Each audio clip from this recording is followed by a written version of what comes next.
I'm just a rock chick. I would describe my music and my sound as Avril Lavigne. It's the best damn thing. Welcome back to another episode of the Best Damn Avril Lavigne podcast, a facts and trivia-based podcast about Canadian pop singer Avril Lavigne. I'm your host, Andrea DiFrancesco. There's been so much news that's happened with Avril since our last episode, so let's catch up before we launch into our main topic.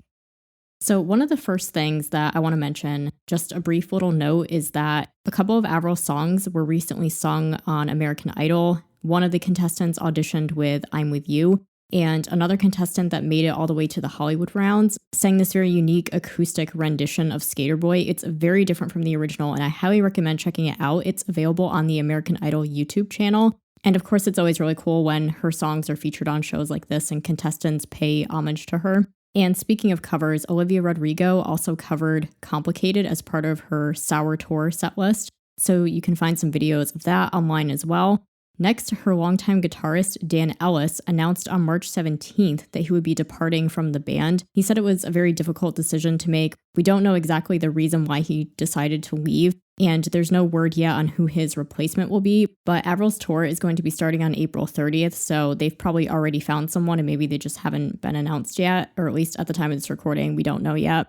The next piece of interesting news that we learned is that Travis Barker did an interview with Billboard about his record label DTA, and in this interview, he said that Avril initially actually had a different record deal and that it was a lot of work for her to be able to get out of it. They actually didn't even know if it was going to be possible. It was very messy for her to end this deal that she had and then sign on to DTA. So that definitely explains the delays that happened with Love Sucks and why throughout 2021, she had kept saying, like, my music's going to come out soon, my music's going to come out soon, and then nothing ever happened. She had kind of written this cryptic message saying that, like, her stuff was ready, but she was getting the label stuff sorted out. We don't know the label that Avril was on, but we can assume it was probably a major label, and that's why it was so much work to be able to get out of it. And interestingly, Avril herself never actually mentioned this, so it's good to finally have some clarification on exactly what was the holdup throughout 2021 and why it took so long for the album to come out.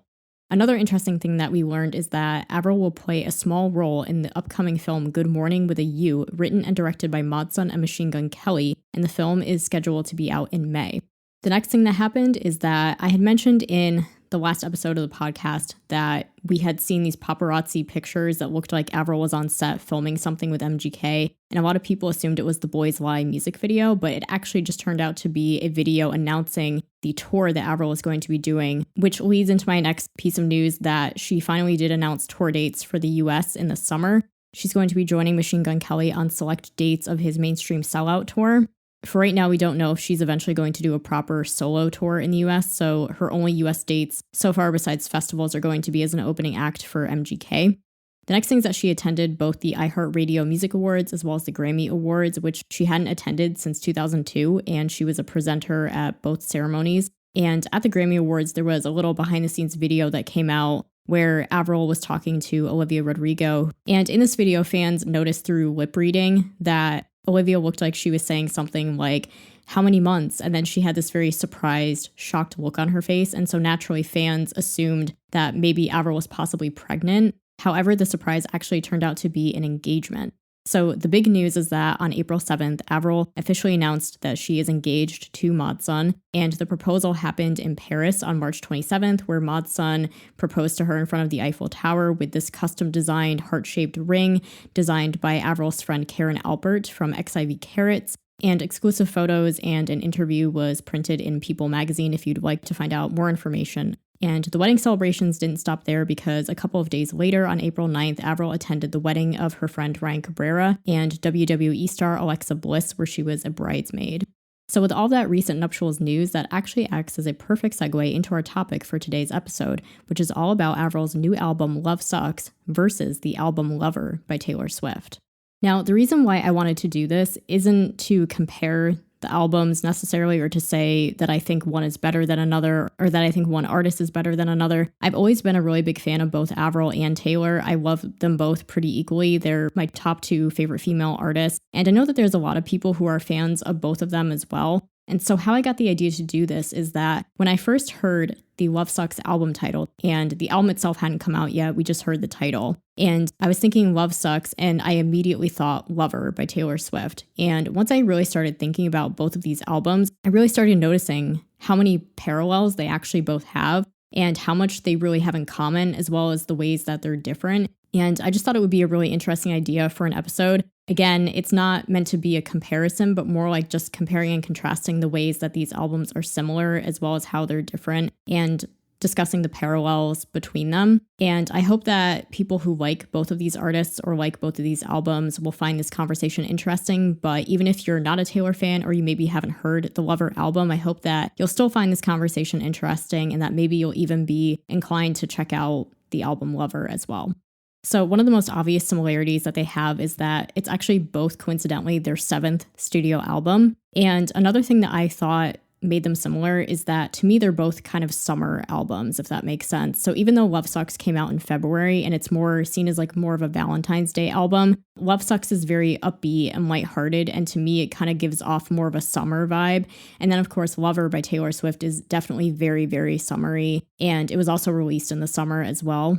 Another interesting similarity that both these albums have is that both artists worked under new record labels to make these albums. So Avril, of course, is under DTA. Interestingly, she didn't have a label at the time she made the record, which I don't think has ever happened before. I think every time she's made an album, she's always been signed to a record label of some kind. And this was the first time that she wasn't signed to a record label at the time of making the album. And then, of course, after the album was done, she signed with a particular label that was never named, and then eventually signed to DTA, which has given her a lot more creative control and more freedom. And with Taylor, she made Lover under the label Republic, which was the first label that she worked with that was not Big Machine. Since the beginning of her career, Taylor had worked with Big Machine, and this was the first time that she made an album under a label that wasn't Big Machine. And also, it was the first album that she was able to own the master recordings for, which was a really big deal for her. So I just thought that was a really interesting comparison to make, is that both of these albums were made in situations that represented like a new page for these artists in terms of the creative control that they were getting by being under these new record labels. Another thing that I noticed is that both of these albums kind of represent a return to form for both of these artists. So for Avril, Love Sucks is a return to her pop punk roots. Her previous album, Head Above Water, was a lot more ballad driven. Her last few albums really have been a little more on the pop side. Like Goodbye Lullaby was a lot more acoustic and piano driven. And then like the self-titled album was a little more experimental, a little more indie. And then Head Above Water was very ballad driven. Whereas Love Sucks is sort of like picking up where The Best Damn Thing left off and is a little bit more reminiscent of like her first 3 albums. And Lover was also a return to form for Taylor because her previous album Reputation was very dark, whereas Lover is sort of like a return to happy pop, like the happy pop music that she's known for. Both of these albums have also symbolized new eras for each of them. So like for Avril, Love Sucks is a return to her roots, and her previous album, Head Above Water, was largely about her battle with Lyme disease, and that was like a very serious album for her to make. And like I said, very ballad driven and kind of heavy topic wise. And for Taylor, Reputation was about her media scandal in 2016 and how she kind of decided to hide from the world for a while. And so for Avril, like Love Sucks is like a return to that like light, happy boy bashing breakup songs that she's typically known for. And for Taylor, Lover was like this romantic, happy, ethereal kind of pop album and like a lot of love songs, which is what Taylor's known for. And for both of them, it really just represented kind of like turning over a new leaf. Like Avril had just been through this very serious, dark time in her life. And same for Taylor, where like they had both gone through something very challenging. So both of these albums kind of represent them finding happiness again. Another thing that both of these albums have in common is that they both worked with new collaborators. So on Love Sucks, Avril worked with Matson and John Feldman, who she's never worked with before. And on Lover, Taylor did work with some collaborators that she has worked with before, such as Jack Antonoff, but she also largely worked with Joel Little, who was a producer she had never worked with before. So that's some of their similarities that they have, or some of the direct parallels that they have. But one of the things that makes them really different, and one of the things that interested me to talk about this, is how I think they both represent love, but on complete opposite ends of the spectrum, which I found really fascinating. So Love Sucks, as we know, I mean, it's right there in the title. Avril said that when she made this album, she was in a headspace of being over love and how she had kind of been through the ringer in love and that she was just over it and ready to take a break. And it's just literally about all the ways that love sucks. Whereas Lover, Taylor had described it as being like a love letter to love itself. And anybody who knows Taylor Swift knows that Taylor has always been fascinated by love and romance. And she's, since day one, when she started writing songs, she would frequently write about love and relationships and breakups. Even if she herself hadn't been in a relationship, she would write about like her friends' relationships or things that she had read in books or seen in movies.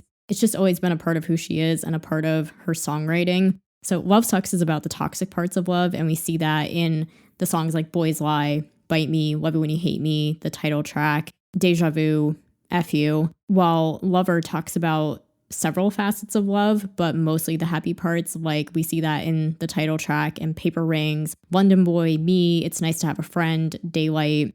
And what I find really interesting about how Taylor approached Lover that I don't think Avril did with Love Sucks, like I said, Lover talks about, I think, many facets of love, not just romantic love, because there are some other songs on it. Like, for example, Soon You'll Get Better is actually a song about her mom's battle with cancer. And so that can be a form of love, like a song for a parent. And even though Lover is mostly a happy romantic album and has songs like Lover and I Think He Knows and Paper Rings and stuff like that, there's also quite a few either breakup songs or kind of songs about the harder parts of love, like when love isn't so great, like Cruel Summer, Cornelia Street, Death by a Thousand Cuts, False God, Afterglow. So I really like how Taylor explored those other facets of love and not just the obvious relationship, romantic part of it, which is something that I would have probably liked to see more of on Love Sucks. Whereas I think Love Sucks is a little bit more one-dimensional in that respect. Another thing that I thought would be interesting to compare is their respective color palettes. So the color palette for Love Sucks is very like punk rock and dark. Even though Avril insists that the album cover is orange, the fans have kind of agreed that it's really more red. But basically, the color scheme is a mixture of orange, red, and black. Whereas the color scheme for Lover is a lot of pastels and rainbow colors. And these color palettes and aesthetics were even reflected in their clothing and hair choices. So with Avril, she's been dressing more like punk rock recently. Like the last era, she wore a lot of like tunic style clothes, like very loose fitting and baggy kind of goddess inspired clothes to kind of try to look more mature. And this era, she has kind of returned to like that Hot Topic punk style that she's always been kind of known for, wearing a lot of like plaid skirts and combat boots and stuff like that. And she's always been kind of known for experimenting with colored hair streaks. And so this era, she's had the orange in her hair and sometimes done like prison stripes in her hair as well.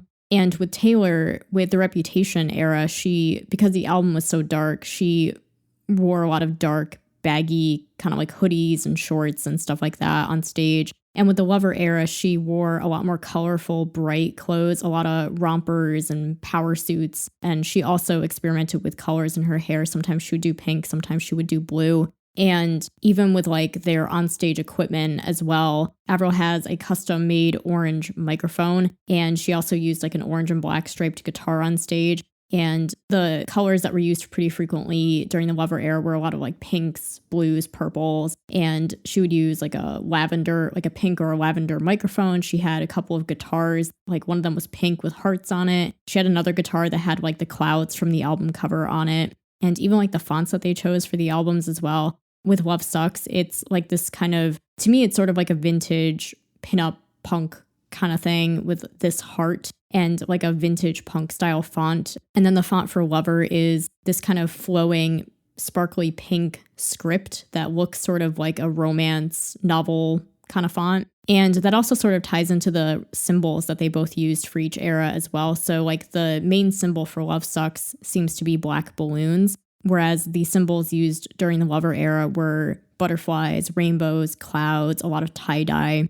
Black balloons kind of seem to symbolize holding on to something, like holding on to resentment or maybe holding on to the hope of finding love. Whereas for the Lover era, butterflies represent like a rebirth because she had kind of closed that old chapter of her life during the Reputation era, and this was like a new beginning for her. And rainbows also kind of represent like a new beginning, or like that saying, after the rain comes a rainbow, kind of like representing the happiness that she found after going through such a difficult time. And clouds can also represent this kind of romantic, ethereal daydream. Another thing that these albums both have in common is that they both contain solo rights. So Love Sucks has 2 songs that Avril wrote by herself, Dare to Love Me and Break of a Heartache, whereas Lover has 3 songs that Taylor wrote by herself, Lover, Cornelia Street, and Daylight. Both albums also feature collaborations with other artists. So for Avril, this is not something that she typically does, and on this album, she actually happened to have more collaborations than any other album. She had a total of 3 collaborations, Boys Lie with Machine Gun Kelly, Love It When You Hate Me with Black Bear, and All I Wanted with Mark Hoppus of the band Blink-182. And Taylor had 2 collaborations on Lover, Soon You'll Get Better featuring the Chicks back when they were still known as the Dixie Chicks, and Me with Brendan Urie of the band Panic at the Disco. The next thing I wanted to talk about is comparing the respective lead singles from each album, so Bite Me versus Me, and how well do I think they represent their respective album.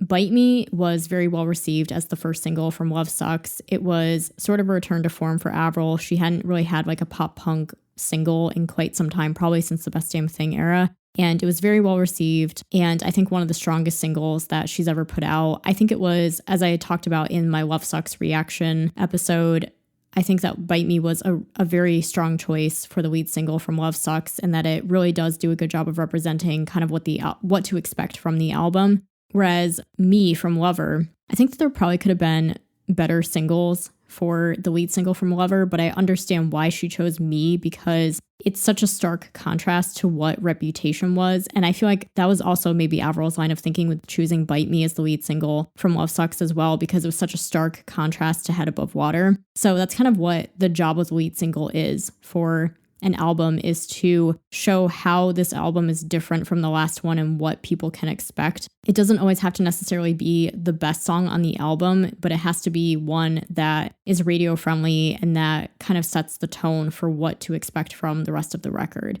So I think that there are better songs on the album than Me, but I also think that the reason that Taylor chose it is because it was so blissfully happy and really kind of represents what the general message of the album is about, and that it's about finding happiness.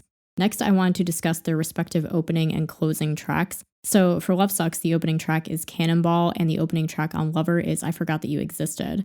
So Cannonball does a really excellent job of opening up the Love Sucks album. It's very explosive, just really starts the album off with a bang. And like I said, in comparison to what Head Above Water was, the whole idea of transitioning from one album to another is that there has to be a bridge. Head Above Water, like I said, was a very ballad-driven, kind of heavy album, largely about Avril's battle with Lyme disease. And this album is very lighthearted, very fast, aggressive. So I think Cannonball does a really good job of sort of bridging that gap and setting the tone for what the rest of the record is going to be. And then talking about I Forgot That You Existed, when I had first heard the track, I thought it was a little too laid back. It's this very laid back, piano-driven pop song, and there's not a lot going on production-wise, and it's just kind of like an okay song. But then I realized I think that's kind of the point, is that it's not meant to be this big, explosive opening track, and that its purpose is to bridge the gap between Reputation and Lover, where I Forgot That You Existed is basically saying, I'm over what happened in the past. And again, it's setting up the tone for what the rest of the record is going to be, that it's like, I've moved on from this, I've healed, and I'm actually really happy now.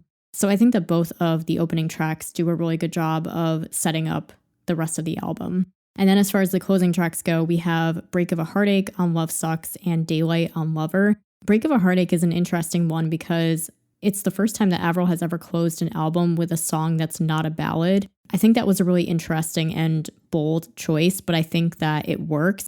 I think that for an album like Love Sucks that is this upbeat, lighthearted album, it makes sense to end on a song that is like she described as being a party, and kind of like sealing in that message of don't let these kinds of things bring you down or hold you back in any way.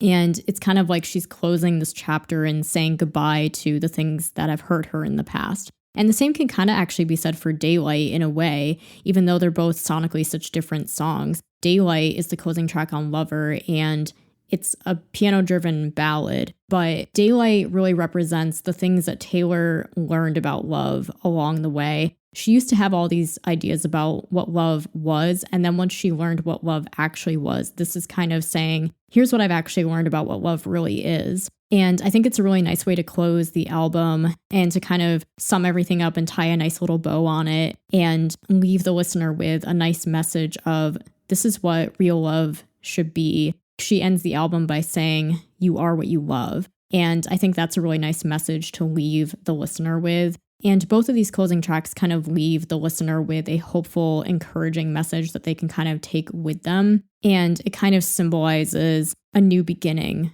for both of them. It kind of symbolizes the lessons that they've learned and how they're going to use that for where they're headed next in their lives. Another similarity that these albums share is that they both contain a title track, so I think it's only appropriate to compare their respective title tracks and how well they represent the album. Avril chose the song Love Sucks to be the title track because it was one of the first songs that she wrote for the album and one of her favorites. And I do think it makes sense as the title track just because there's not many other songs on the album that I think would really work as titles. Maybe Break of a Heartache could have worked as a title track as well. But I can see why Avril chose Love Sucks as the title just because it's so direct and gives you an immediate impression of what to expect from the album and what the album is about. It's not my absolute favorite song from the album, but I think if you're going to have like a flagship song for the album, I think this one is pretty solid overall. And then for Taylor with Lover, initially, actually what's interesting is that Taylor was initially going to call the album Daylight, which I actually would have preferred that as a title. I just really love the song and I really love the idea of Daylight being the album title, but then she felt that was too on the nose compared to the previous album Reputation. It would have just seemed a little too obvious to call the next album Daylight when the previous album was so dark. So after she had written the song Lover, she was like, wait a minute, that's the title track. While I don't necessarily love it as a title, I think it makes sense why she chose that, again, to be like the flagship song of the album. And especially given what the album is about, the fact that it is, like she said, a love letter to love, it makes sense to call it Lover. And Lover is definitely one of the strongest tracks on the album as well. And the fact that it's a self-written song and she's really proud of it, I think makes a good title track. Next, I want to compare the two main love songs on both of these albums. So the main love song on Love Sucks, really the only love song, is Dare to Love Me, which is the ballad that Avril wrote by herself. And then on Lover, even though there's a lot of love songs on Lover, I think the main one has to be the title track.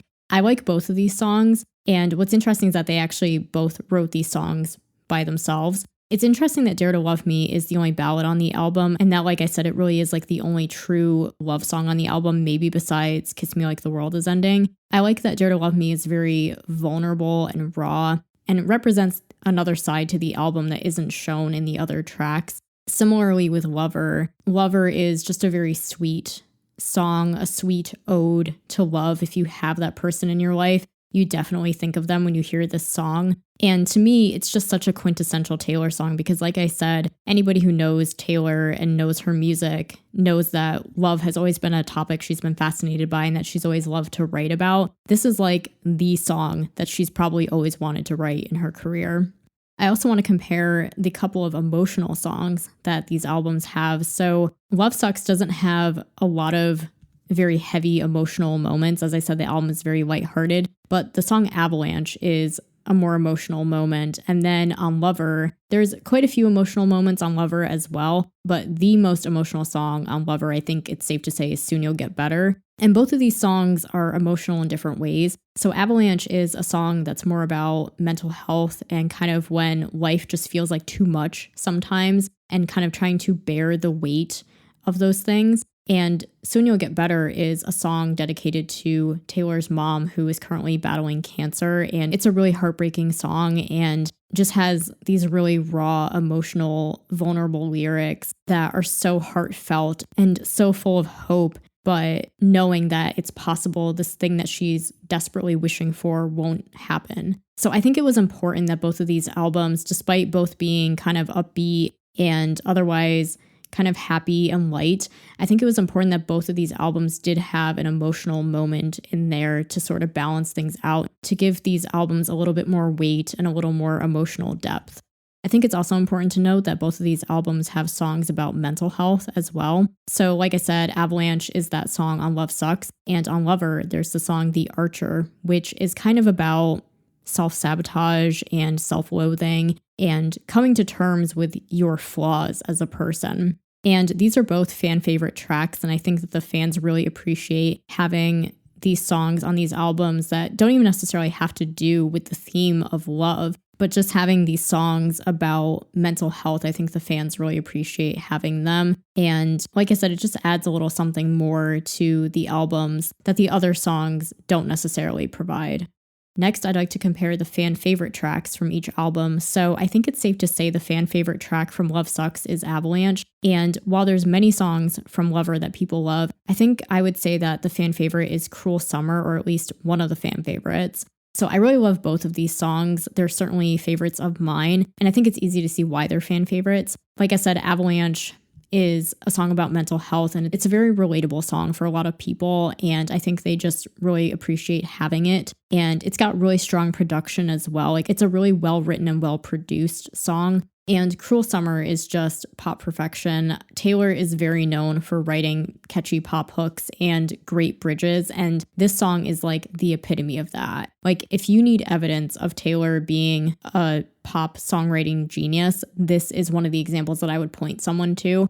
Definitely should have been a single, and I think a lot of fans are disappointed that Cruel Summer is kind of always going to just remain an album track. It's never going to get the single treatment, and it's kind of just going to stay this little gem that's just for the fans. And Avalanche is probably going to go the same way, honestly. I don't think I can see Avril releasing it as a single and maybe not even necessarily performing it on tour either. It's really interesting to note that Taylor has also never performed Cruel Summer live, and it's currently doubtful if she ever will, just because she hasn't been on tour in quite a few years and she's released so many albums since then. There's just so many songs that need to be performed, and even though this is like one of the ones that fans really want to hear live, just as like a lot of Avril fans want to hear Avalanche performed live, it's kind of unknown if we'll ever get to hear them live. I think it's easy to see why these are both fan favorite tracks. They're both just really strong songs that stand out on the albums. Another similarity that I felt like I had to point out is the fact that Dare to Love Me and Lover both have lyrics that sound like wedding vows in the bridges, which I think was done on purpose. I think that Dare to Love Me being self-written and being like Avril's real vulnerable thoughts just being put down on paper, how she was feeling about love at that time, it makes sense that she was going to write lyrics that sound like wedding vows. And especially because at this point, she was probably starting to fall in love with Maud, and now they're engaged. So she was probably kind of always having these thoughts in the back of her mind, like, what if I get married again? And she was like, I don't want to be in love again unless it's going to be for real this time. And he really means it, that he loves me. And it's like, I need to know, if we're going to do this, that you really mean what you say and that you're really serious about this. And that's where wedding vows would come into play, is that you're literally taking a vow, an oath, that you are going to be faithful to this person, that you're going to stick with them through both good and bad. And obviously that makes sense why Taylor did the same in Lover, because Lover is the song dedicated to the person that is like your number one and your ride or die. Since Lover is basically the quintessential love song, it makes sense that she was going to include lyrics like that. And Taylor even came out with like a wedding remix of the song that has like an orchestra in the beginning and stuff, so that people could play it for their first dance at their wedding. So weddings and wedding vows were definitely a recurring theme that both of these albums had.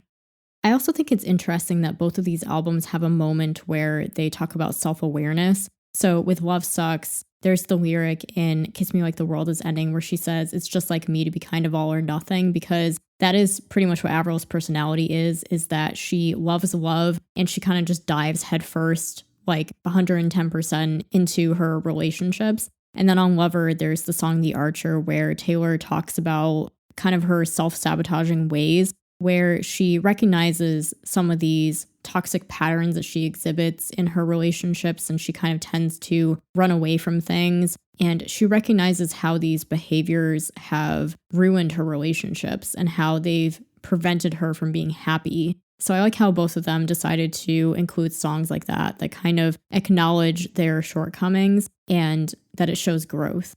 Something that I also think is really interesting, and this is one of the ways that I think these albums actually differ, is the breadth of topics that they talk about.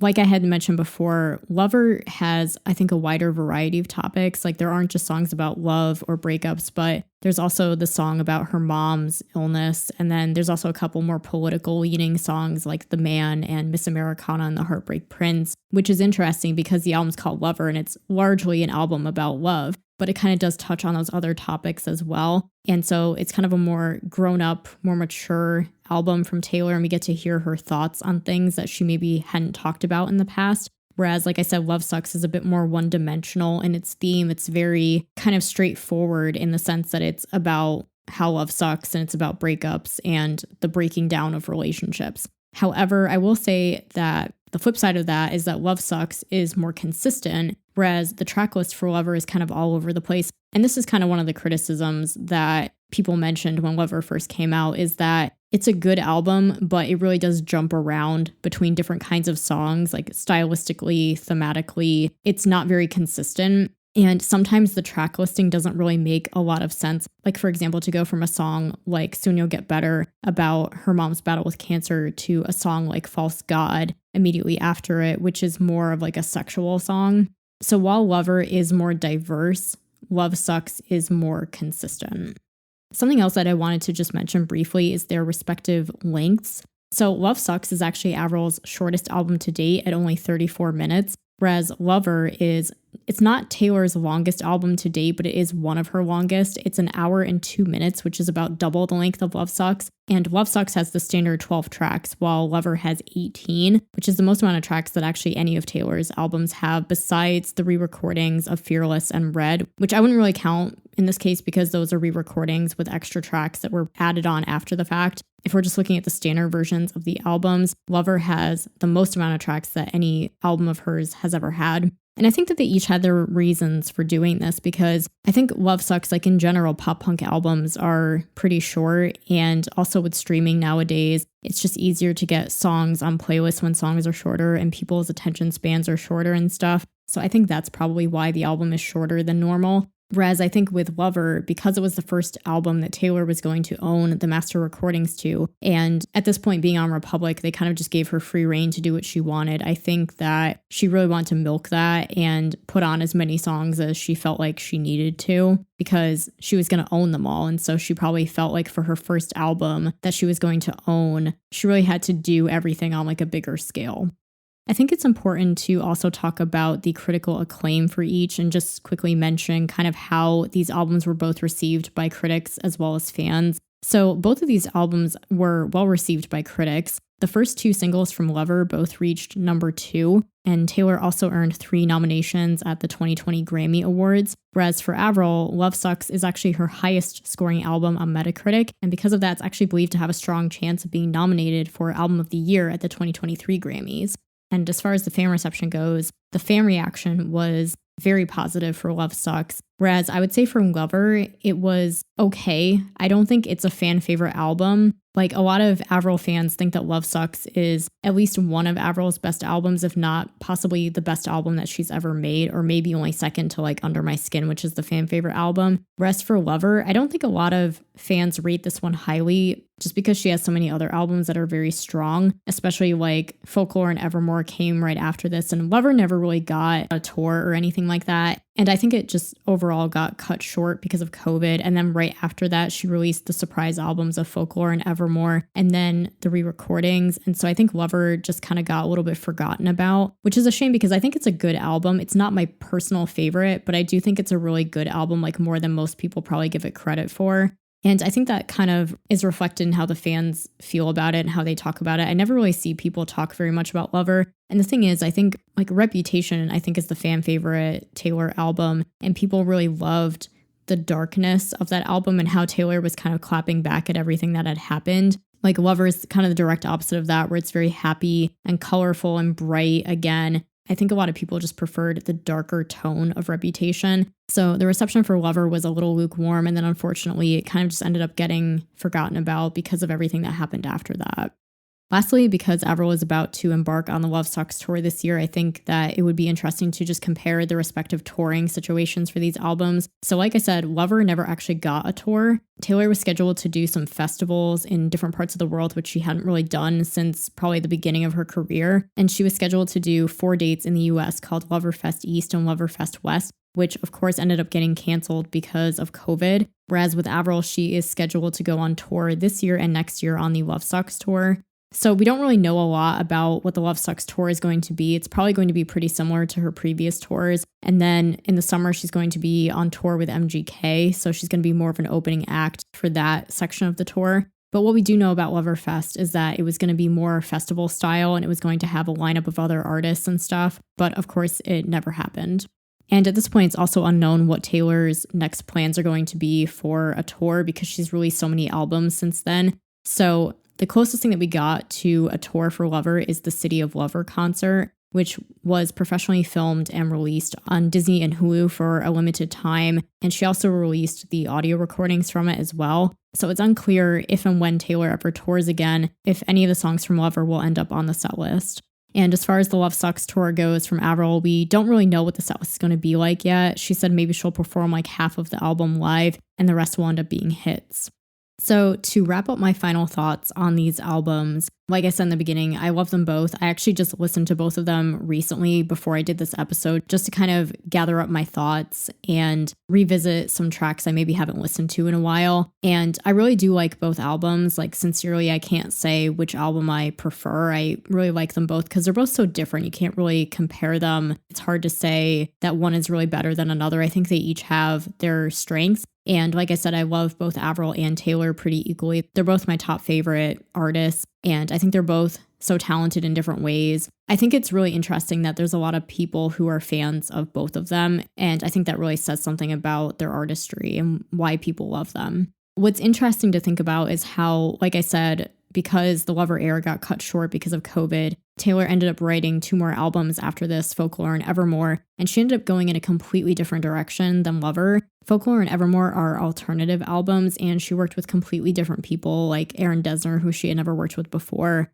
And a lot of the songs were more fiction-based, and it was a more slow, acoustic-based, very raw, stripped-down style of writing, and the lyrics were a lot more deep and poetic. And I just think it's interesting to see what Avril will do for her next album. She kind of already started talking about it and saying that she wants to keep doing more of this kind of music and continue working with like Mod Sun and Feldman and Travis Barker. So it will be interesting to see what Avril does for her next album, just because Taylor ended up doing something completely different from Lover. Even the aesthetic for Folklore and Evermore was a lot more cottagecore and like academia, I guess. So it'll be interesting to see if Avril decides to keep the same sound and aesthetic for the next album, or if she'll end up deciding to do something completely different, like for example, maybe a country album, or like she also hinted at maybe doing a classic rock album in the future. And so with that, we conclude this edition of the Best Damn Avril Lavigne podcast. I hope you enjoyed our conversation today and that it's maybe even inspired you to check out these albums if you haven't already heard them. Can you think of any other similarities or differences between these 2 albums? Or if you'd like me to do more album comparisons such as Head Above Water versus Reputation or any other albums, let me know over on the podcast Instagram page at bestdamnavrilpod or email bestdamnavrilpod@yahoo.com. And if you enjoyed the show, be sure to subscribe on your favorite podcast platform so you can be the first to know when a new episode drops. And don't forget to leave a rating or review as well. We're currently streaming on Apple Podcasts, Spotify, Google, Amazon Music, and Audible. Join me again next time on the Best Damn Avril Lavigne podcast. The Best Damn Avril Lavigne podcast is hosted, produced, and edited by Andrea DiFrancesco. Theme music is HD and Lights by J. Powell Flicks. Follow the latest podcast news on Instagram at bestdamnavrilpod or email bestdamnavrilpod@yahoo.com.